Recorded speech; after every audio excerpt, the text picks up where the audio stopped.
Hello, and welcome to this Brit Lit 10 video podcast on Beowulf. Today, Lesson 4, Literary Devices Used in the Beowulf Poem. Okay, this is the fourth video podcast, so by now I hope that you know what I expect you to do. Pay attention, don't multitask, and take notes, stopping and replaying the video as necessary. I think that it's important for me to tell you at the outset that today's podcast has a lot of terms and definitions. In fact, it's nothing but terms and definitions that I will expect you to be able to apply to your reading of the Beowulf poem.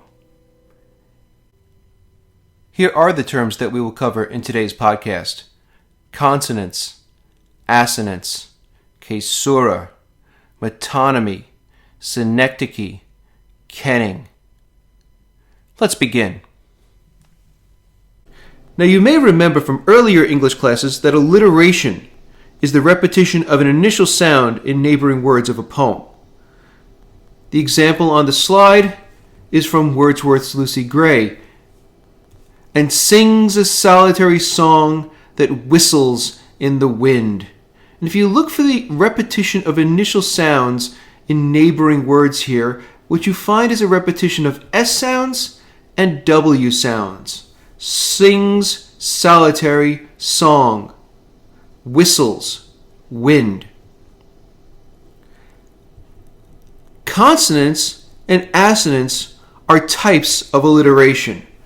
Consonance is the repetition of a consonant sound anywhere within the neighboring words of a poem.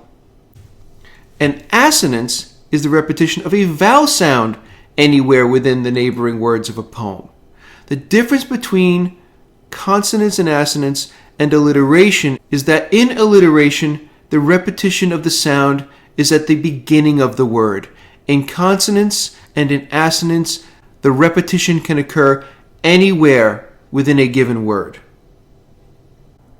So let's take a look at some examples. Here's an excerpt from a poem that you may have read last year. It's from Robert Frost's Stopping by Woods on a Snowy Evening. Whose woods are these, I think I know. His house is in the village, though. He will not see me stopping here to watch his woods fill up with snow. You will notice that the W sound occurs in numerous places here, both at the beginning of words and at the end. This is what distinguishes consonance from mere alliteration. In alliteration, the sound repeats only at the beginning of words, but in consonance, and in assonance for that matter, the sound can repeat anywhere within the words. Here is another example. This one is from the Beowulf poem. No counselor could ever expect fair reparation from those rabid hands. The consonance here comes in the repetition of the R sound at various points in the lines. The R at the end of counselor, the R at the end of ever, the R at the end of fair, the R at the beginning of reparation, the R in the middle of reparation, the R in the middle of from, and the R at the beginning of rabid. Assonance is the same idea, but with vowel sounds instead of consonant sounds. Let's look at two examples. The first is also from the Beowulf poem. You waded in, embracing water, taking its measure, mastering currents, riding on the swell. You can see that the assonance is in the long A sound, in waded and embracing and taking. Here's an example I made up just for this lesson. He sees the eager fleet sweep by the sleeping Greeks. Can you find the assonance in this line? If you identify the long E sound in he and sees and eager and fleet and sweep and sleeping and Greeks, you're correct. Again, notice how the sound can appear anywhere in a given word. This is what distinguishes assonance and consonance from alliteration.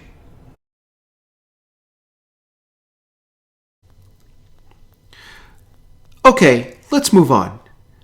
If you look at any even-numbered page in your Beowulf book, you will notice that each line in the Anglo-Saxon version of the poem has a small break in the middle. where the speaker is supposed to pause for just a second. That break is called a caesura, and while caesura are found in many different types of poems throughout history, they are a structural feature of Anglo-Saxon poetry. Now, it's pretty easy for a guy like me to geek out on the whole Anglo-Saxon poetry thing, but let me just take a moment to explain why assonance, consonance, and caesura are important. In modern English poetry written in the language that we speak, lines of verse usually rhyme at the end. In the Frost poem, for example, know rhymes with though and snow. For nearly 7 centuries, end rhymes have been a structural feature of much of the poetry that was written and that we read. But Anglo-Saxon poetry doesn't rhyme at the end. It rhymes in the middle, using consonance and assonance that's placed on stressed syllables, 2 of which fall on the left side of the caesura and 1 of which falls on the right side of the caesura. And you can see this in each line that I've marked on your screen. In the first line, circled in orange, are the S's. Each one of those is an accent. In the second line, it's the M's. In the third line, it's the E's. In the fourth line, it's the F's. In the fifth, it's the W's. So that Anglo-Saxon poetry rhymes not at the end, like the poetry that we read today, but it rhymes in the middle. And those rhymes are divided by the caesura. 2 of the rhymes come on the left-hand side of the caesura. A third rhyme is on the right. So while consonants and assonance and caesura are found in all sorts of English language poetry, they're an important structural part of the poetry of the Anglo-Saxons. The next term that you need to know is metonymy. Metonymy is a metaphor that substitutes one word for another closely associated with it. Let's look at a few examples. In the sentence, "The White House refused to comment on the scandal," the White House stands for something else. After all, it's a house, so it can't comment on anything.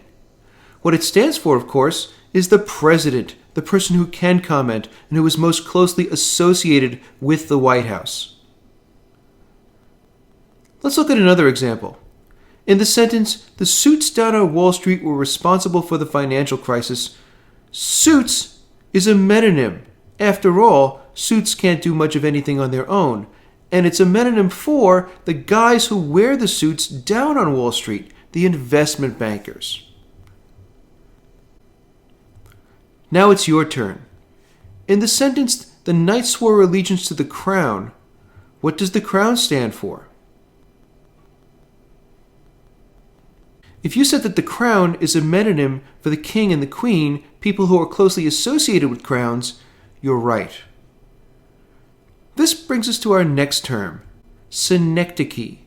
A synecdoche is a metonym in which the part represents the whole. Let's look at a few examples. Here's Mr. Durnan. His title is head of the school, which means that he's at the top of the school's administrative body. Now, head of the school is a metaphor, but it's also a synecdoche, since Mr. Durnan has a head, which is part of the whole of his own body.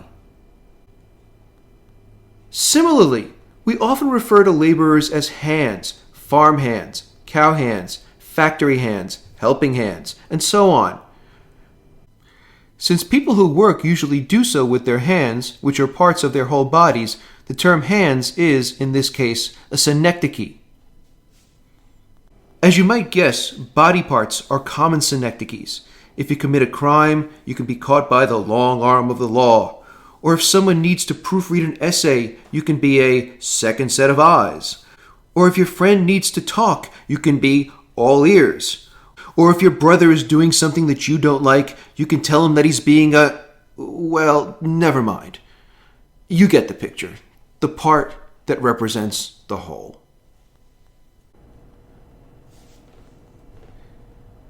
Finally, we have one more term for today's lesson, kenning. The kenning is specific to Anglo-Saxon poetry, and it's a metonym that uses colorful, interesting, highly figurative language to take the place of a simple noun. Here are a few examples. Hellish fiend is a kenning used in the Beowulf poem to describe the monster Grendel. Spear bearers is a kenning used in the Beowulf poem to describe the warriors. Whale's road is used to describe the sea. Heart of the people is a description of the king. Heart of the people, of course, a synecdoche as well, because the king has a heart. Kennings are a common feature in Anglo-Saxon poetry. In fact, the names of nearly every main character in the Beowulf poem is a kenning. Here are some examples. Let's begin with Beowulf. Beo means bee. Wolf means hunter. Beowulf means bee hunter. And a bee hunter, of course, is a bear. Now, the king of the Danish tribe is a man named Hrothgar. Hroth means glory. Gar means spear. So Hrothgar means glory spear. Hrothgar's wife is a woman named Wealhtheow. Weal means peace. Theow means servant. So Wealhtheow means peace servant. Beowulf's father is a man named Edgetheow. Edge is a synecdoche for a sword. The business end of a sword is its edge, the part that represents the whole. Theow, of course, means servant, so Edgetheow means sword servant. Kennings are common in Anglo-Saxon poetry, and they're important for two reasons. The most obvious reason is artistic. Kennings are beautiful words that sound great to the ear, and they create striking images that help bring the story alive in the listener's mind. But kennings had a second, equally important role in the telling of the poem from memory. Kennings served as ready-made phrases that the poet would use to give himself time to think of the next line in the poem. In this way, kennings were functional, and they aided the poet in the process of storytelling, allowing him to keep the flow as he spun out his tale.